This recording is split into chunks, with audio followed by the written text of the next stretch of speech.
আর্যগড়? হ্যাঁ, আর্যগড় থেকে বেরোবো। হ্যাঁ, তো বলো এবার। বলছি ওটা হয়েছে কি বলতো, ও 2টো অব্দি পেশেন্ট দেখেছে, ঠিক আছে। রাত্রে পেশেন্ট দুটো? রাত্রি 2টো, ঠিক আছে। আচ্ছা। 2টো অব্দি পেশেন্ট ডেকেছে, দেখে রুমে এসে অনলাইনে অর্ডার করে 4জন বন্ধু মিলে খেয়েছে, ডিনার করেছে। করে ও খুব টায়ার্ড ছিল, যেহেতু 36 ঘন্টা ডিউটি ছিল, টায়ার্ড ছিল। ও কি করেছে, ওই সেমিনার রুমে গিয়ে শুয়ে পড়েছে একটা রেড কালারের ব্ল্যাঙ্কেট ঢাকা দিয়ে। তারপরে মানে সেমিনার রুমে এমনি কি তোমাদের ওরকম সেমিনার রুমে টুমে ঘুমানো হয়? মানে আমি যদিও কোনো আইডিয়া নেই, ওই জন্য জিজ্ঞেস করছি। না, এবার একটা রেসিডেন্টের ডক্টর রুমস থাকেই, আচ্ছা। বুঝতে পেরেছিস, তারপরেও সেমিনার থাকে। এবার সেমিনারে একটা বেড থাকে, আর ডক্টরস রুমে 2-3টে, যেরকম বড় ঘর হবে সেরকম বেড পাতা থাকে। আচ্ছা আচ্ছা। মেনলি ডক্টরস রুমে শোয়ার কথা, ঠিক আছে। হয়েছিল কি, ওকে বডিটা পাওয়া গেছে সেমিনার রুমে, কিন্তু ঘুমাচ্ছিল ডক্টরস রুমে, যে রুমটা তোর এখন ভাঙা হয়েছে, দেখেছিস রুমটা ভেঙেছে, একটা ভিডিও ঠিক দেখছিলাম। বাথরুমের পাশেই, ঠিক আছে, মানে বাথরুমটাকে অজুহাত দিয়ে ওই রুমের দেয়ালটা ভেঙে দিয়েছে। অ্যাকচুয়াল কাণ্ডটা ঘটেছে তোর ইয়েতে, ওই রুমটার ভেতরে, ডক্টরস রুমে ঘটনাটা ঘটেছে। ওই বডিটাকে ডক্টরস রুমে ওই দিন আর কেউ ছিল না, খালি মানে অনলি ওই দিদিটাই ঘুমাচ্ছিল? হ্যাঁ, এবার তোকে আমি বলি, অন কলে নিশ্চয়ই একজন থাকবে না, ও জুনিয়র সিনিয়র মিলিয়ে থাকে, এমনকি থার্ড ইয়ার একজন থাকবে, সেকেন্ড ইয়ার একজন থাকবে, প্লাস ফার্স্ট ইয়ারের ইন্টার্নশিপরা যারা থাকে তারা ইন্টার্নরা থাকে। আর চেস্ট এমন একটা ওয়ার্ড হচ্ছে, কোভিড এর পর থেকে প্রায় হামেশাই সবার শ্বাসকষ্ট হচ্ছে, মানে আসছে মানেই শ্বাসকষ্ট হচ্ছে। আর চেস্ট ওয়ার্ড আর চেস্ট মেডিসিন দুটোই পাশাপাশি ওয়ার্ড, ঠিক আছে। তো কেউ কি শুনতে পায়নি? কেউ শুনতে পায়নি। ওটাই তো আমি ওই দিনকে ওটাই ভাবছিলাম। এবার দেখ, ধস্তাধস্তি করাতে একটা নিশ্চয়ই চিৎকার হয়, একটা ভায়োলেন্ট হয়, বুঝতে পেরেছিস। তারপরে আবার কি, যে 4জন ওর সাথে খেয়েছে তারা কোথায়, তারা কেন মিডিয়ার সামনে আসছে না?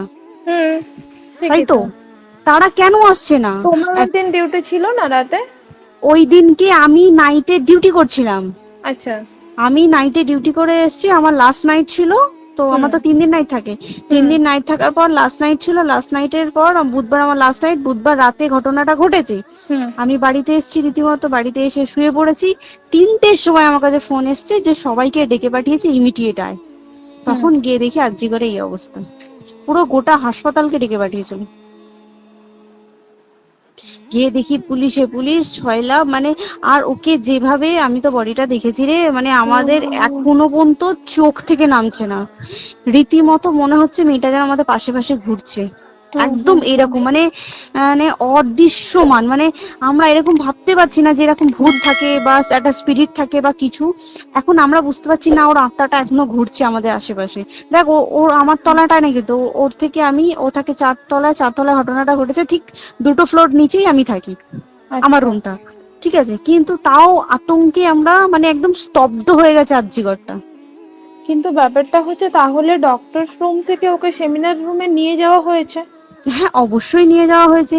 এবার দেখ, নিয়ে যাওয়া হয়েছে, ওকে যেভাবে মারা হয়েছে এটা একার পক্ষে অসম্ভব, দিস ইজ এ ইম্পসিবল। পুরোপুরি গ্যাং রেপ ছাড়া কোনো কিছু নয়। আর শুধুমাত্র রেপ নয়, রেপ করলো ছেড়ে দিল, ঠিক আছে, ওকে রীতিমতো মার্ডার করেছে। মানে হিসেব মতো যা বুঝছি, মানে তোমার কথাতে, ওটা হচ্ছে ওর ওই বন্ধু বান্ধব মেবি জড়িত। এক্স্যাক্টলি, হয় ওর বন্ধু বান্ধব কেউ, ঠিক আছে, মানে 4জনের মধ্যে কেউ, আইদার ওকে এমন কিছু করতে বলে। দেখ, বড় বড় কোম্পানিতেও তো এরকম হয়, মানে হয় তুমি আমার সাথে কম্প্রোমাইজ করো, নয় তুমি চাকরি ছেড়ে চলে যাও, হয় তো। এখানেও সেরকম কিছু একটা হয়েছে। যাকে যে ক্রাইম করেছে সেও কিন্তু নর্মাল ডক্টর নয়, কিন্তু সেও একটা ভালো পোস্টে র্যাঙ্ক করছে, বুঝতে পেরেছিস। তবেই কিন্তু পুরো ব্যাপারটাকে হসপিটাল চেপে যেতে চাইছে, পুরো ব্যাপারটা। তাহলে এই সিভিক যে ও কোথা থেকে আসছে? এবার তোকে আমি বলি ওটা কোথা থেকে আসছে। আমাদের প্রিন্সিপাল চেঞ্জ হয়ে গেছে, ডেপুটি সুপার চেঞ্জ হয়ে গেছে, তারপরে আমাদের ওই অ্যাসিস্ট্যান্ট সুপার চেঞ্জ, সব চেঞ্জ হয়ে গেছে। হুম তারপরে যে ওয়ার্ডের ডাক্তাররা ছিল, সিস্টাররা ছিল, ওয়ার্ড বয়রা ছিল, মাসিরা ছিল, সবাইকে ডেকে এখন হুম সাসপেন্ড করা হয়েছে। হুম তারা কোথাও যেতে পারবে না, রোজ গিয়ে কোর্টে গিয়ে দেখা করছে। আজকেও কোর্টে গেছিল সবাই। হুম তারপরে উম, তারপরে তো তোর এগুলো হলো, তারপরে তোর কি বলে, আরে বল না, ওই সিবিআই এটা হয়েছে কি, মানে ও সেই সঞ্জয় রায় যে ধরা পড়েছে, হুম অ্যাকচুয়াল কিন্তু ও নেই, হুম ঠিক আছে? ওর এতটা ক্ষমতাই হয় না। ও অত রাত্রে কি করতে যাবে? হুম ও অত রাত্রে ওখানে কি করতে যাবে?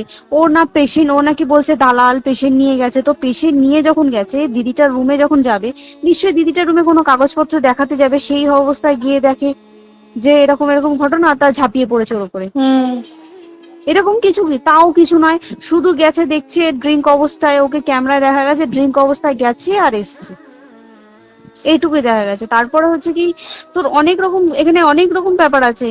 যে দিনকে ঘটনাটা ঘটে তার ঠিক দুদিন পরে ওই সেমিনার বাথরুমের অজুহাত দিয়ে ডক্টর যে রুমের দেওয়ালটা আছে, ওই হুম দেওয়ালটা ভেঙে দিয়েছে। কেন? প্রথমে ওকে বললো সুসাইড করেছে, আমাদের যখন ফার্স্ট খবর আসে তখন সুসাইড করেছে। হুম তারপরে যখন হসপিটালে যাই তখন গিয়ে শুনছি নাকি না, সুসাইড করেনি, এটা রেপ করেছে, রেপ করে মার্ডার করা হয়েছে। হুম বুঝতে পারলি, এখানে বিশাল বড় একটা গেম চলছে। এবার আর যে ওর উপর কি রাগ ছিল মানে? হ্যাঁ হ্যাঁ হ্যাঁ হ্যাঁ হ্যাঁ হ্যাঁ, একদম আমি তো কি বললাম, শোন, তুই যদি কারোর সাথে কম্প্রোমাইজ করি তাহলে তোর পোস্ট হুম বাড়বে, হুম হুম তুই হুম কারোর সাথে কম্প্রোমাইজ করবি না, তোকে মার্ডার করে দেবে। মানে মানে ওরকম টাইপের কিছু বলছো তো? এরকমই টাইপের কিছু একটা ছিল।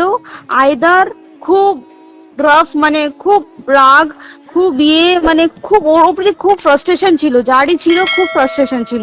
শুধু ওকে মারিনি রে, রীতিমতো মার্ডার করেছে। ওর যে ক্ল্যাচারটা ছিল, হুম ওর আমি ইউরিন, শুনেছি এটা। ওর ইউরিনের রাস্তায় ক্ল্যাচারটা ঢুকিয়ে দিয়েছে, তুই ইস, জানিস?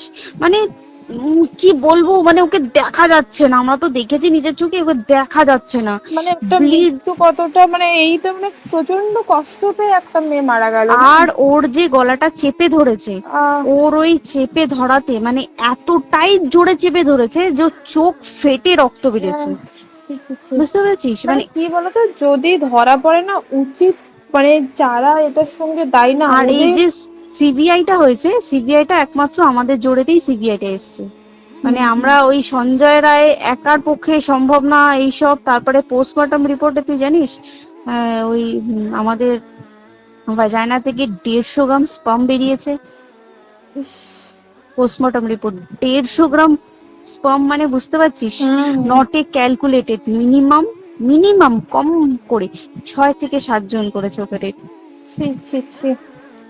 ওই জন্যই তো আমরা এতটা বেশি ভাইলেন্ট হয়ে গেছি, বুঝতে পেরেছিস? আর তারপরে আমাদের দেখো, একটা মেয়ে তার কাজের জায়গাতেই ছিল, এমনটা নয় যে রাস্তাঘাটে কোনো বিপদ, ও তার কাজের জায়গাতেই আরে সেফ নয়। শোন, দেখ বড় বড় কোম্পানিতে কি হয়, রুমের ভেতরে এগুলো হয়, মানে ধর রুমের ভেতরে হলো, যেমন কল সেন্টারে হয়, নাইট শিফটে হয়, এইগুলো একসেপ্টেবল। বাট হসপিটাল হচ্ছে তো এমন একটা আরজি এরিয়া, করের মতো একটা, হ্যাঁ।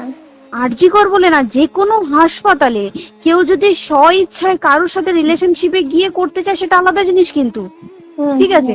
কিন্তু কেউ কারো বিরুদ্ধে এইভাবে করতে পারে না রে, তুই জানিস না? মানে ওয়ার্ডে দেখ, কম বেশি আমরা সবাই ঘুমাই, কম বেশি আমরা সবাই জেগে থাকি, জেগে তো থাকি, তাতে কি কেউ শুনতে পায়নি?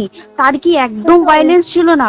যদি কেউ না শুনতে পারে তাহলে ওর খাবারে কেউ কিছু মিশিয়েছিল, হুম তাই কি না? হুম হুম সেটাও পোস্টমর্টম রিপোর্টে মানে লিক করছে না যে কেন খাবার ও তো খাবারটা খেয়েছিল, সেটা তো নিশ্চয়ই পেটেই ছিল, পেট থেকে তো বমি করে বের করে দেন, সেটা তো ফরেনসিক রিপোর্টে কিছু বলবে। আর তুই জানিস না, দেনার দেন, মানে ধর পোস্টমর্টম রিপোর্ট আসতে 3 দিন সময় লাগে। ও যেদিনকে মরেছে ঠিক তার পরের দিনকে বিকালবেলা পোস্টমর্টম রিপোর্ট বার করেছে, মানে বডি বার করো আর পোড়াও, হুম 10 সেকেন্ডের মধ্যে বাড়িতে নিয়ে গেছে, তারপরে বডি পুড়িয়ে দিয়েছে। মানে কি বলবো, হসপিটাল, মমতা ব্যানার্জি, সবাই, মানে তৃণমূল প্রত্যেক সবাই এটাকে পুরোটাই, কেসটাকে চাপা দিতে চাইছে, পুরোটা পুরোটা। তবে তুই ভাব, যে মানুষটাকে এত ক্ষতবিক্ষত ভাবে মেরেছে, তাকে অভিষেক ব্যানার, রেপ কি কলকাতায় প্রথম হলো? নয়, হুম বিভিন্ন জায়গায় বিভিন্ন ভাবে রেপ হয়েছে, হুম ধরা পড়েছে। ফাঁসি হ্যাঁ। হয়েছে কি জেল হয়েছে, হুম। অভিষেক বন্দ্যোপাধ্যায় কেন বললো জাস্ট এইট তোর কি বলে এনকাউন্টার করতে?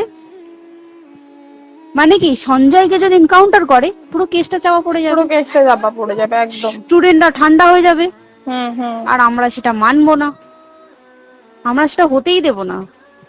তাতে যদি চাকরি মানে আরজিকরটাকে সিল করতে হয় তাতেও আমরা রাজি আছি, সিল করে দেওয়া হোক আরজিকর, সিল করে দেবে মনে হচ্ছে যদি ঠিকঠাক ভাবে। এবার ওই জন্য আমাদের দাবিতে সিবিআই এসছে। এবার তুই একটা কথা বল, যখন দেখতে পাচ্ছে মমতা ব্যানার্জি যে কলকাতা পুলিশ আমাদের জন্য কিছু করতে পারছে না, আমরা কিছু মানতে পারছি না, 7 দিন ধরে বার করতে পারছে না, তাহলে সেটা 2-3 দিনের মধ্যে কেন হ্যান্ড ওভার করে দিল না? হুম, তাই তো। তাই কি না? তারপরে দেখ পিডব্লিউডি একটা লো পোস্টের মানুষ, মানে যারা ভাঙচুর করে, মানে সিমেন্টের যারা কাজ করে তাদেরকে পিডব্লিউডি বলে। হুম। এবার পিডব্লিউডির নিশ্চয়ই হায়ার অথরিটি থেকে অর্ডার এসছে তবেই ওরা গিয়ে ভেঙেছে, ওরা নিশ্চয়ই পাগল নয় দুম করে গিয়ে কোনো গভর্নমেন্ট প্রপার্টি ভেঙে দেবে। হুম। অর্ডারটা কে পাস করলো যে এখনই চেস্ট ওয়ার্ডটাকে ভাঙতে হলো? সিবিআই আসা পর্যন্ত অপেক্ষা করতে পারতো। কারণ আজকে অত বড় বিক্ষোভ হবার কারণ কি হচ্ছে, একটাই কারণ যে মেয়েটি মারা গেছে ঠিক আছে, কিন্তু তাকে এত বেশি মলেস্ট করে, এত বেশি রেপ করে বা বেশি ওকে মেরেছে, তার কি কোনো প্রতিবাদ নেই? তুই কোথায় সেভ পাবি তুই আমাকে বল? তুই ধর চাকরি ছেড়ে আজকাল সরকারি চাকরি ছেড়ে তুই প্রাইভেটে যাই, প্রাইভেটেও তো তাই একই অবস্থা, একদম একদম। প্রাইভেটেও একই অবস্থা। তুই কোনো চায়ের দোকান খুলে বসবি, অনার্সশিপে তুই বসলেও তাও এসে তো হাজার ছেলেরা থাকে, হাজার ছেলেরা টিজ করে, তুই কোথায় কি করবি? তাহলে আমাদের সেফটি কোথায়? আমাদের মুখ্যমন্ত্রী মমতা ব্যানার্জি সে একটা লেডি হয়ে তাহলে আমাদের কি সেফটি দিয়েছে? আমাদের কি লক্ষ্মী ভান্ডার দিলে this is a problem solve? পুরো মাসের আমাদের কি সব খরচা চলে যায় লক্ষ্মী ভান্ডারে? জানি না, আই ডোন্ট নো, মানে আমরা প্রচুর ক্ষেপে আছি, প্রচুর, মানে এর বিচার না চাওয়া পর্যন্ত তুই ভেবে চল কি এটা সলভ হবে না। আমরা মানে বিচার আমি নিয়ে আমি কথা বলবো। 2 দিন ধরেই ভাবছিলাম তোমাকে ফোন করবো, কিন্তু মানে এটা ওটাতে হয়ে উঠছে না। আর তোমাকে তো আমি ওই দিন রাতেই হোয়াটসঅ্যাপ করলাম না, হ্যাঁ হ্যাঁ এবার হ্যাঁ তখনই না আমি ব্যাপারটা অতটা বুঝতে পারিনি। আর আমার তার পরের দিনই ভোরবেলা ডিউটি, তো হ্যাঁ, আমি খুব তারপরে সাবধানে থাকিস তুই, আর খুব বলো না, সাবধানে না না। থাকিস। হ্যাঁ তাই তো, এখন মানে আর তোমরাও সাবধানে থাকো সবাই। কি বলবো বল, কিছু বলার নেই। দেখ আমাদের মধ্যবিত্ত মানুষরা আমাদের চাকরি করে খেতেই হবে, সোজা কথা, একদম একদম। তাই কিনা বল? বাবা এত পুঁজি নেই যে বসে বসে অত খাবো, ঠিক আর আছে? সেই মেন্টালিটিও নেই, পুঁজি হ্যাঁ যদিও থাকে মেন্টালিটিও নেই হ্যাঁ, যে এবার বাবার তুই, পুঁজিতে খাবে। এবার একটা কথা তুই বল, চাকরিটা কোথায় গিয়ে করবো তুই একটা বল? কোন সেটাই। স্টেটে গিয়ে চাকরি করবো তুই আমাকে বল? ওই যেমন মানে এটা হয়তো আমার মা যেমন বাড়িতে থেকে 7টার মধ্যে ঢুকে যাও, দিদিকে তো ধরো অনেক রাত অব্দি 9টা, 9:30, 10টা অব্দি ল্যাবে থাকতেই হয় না।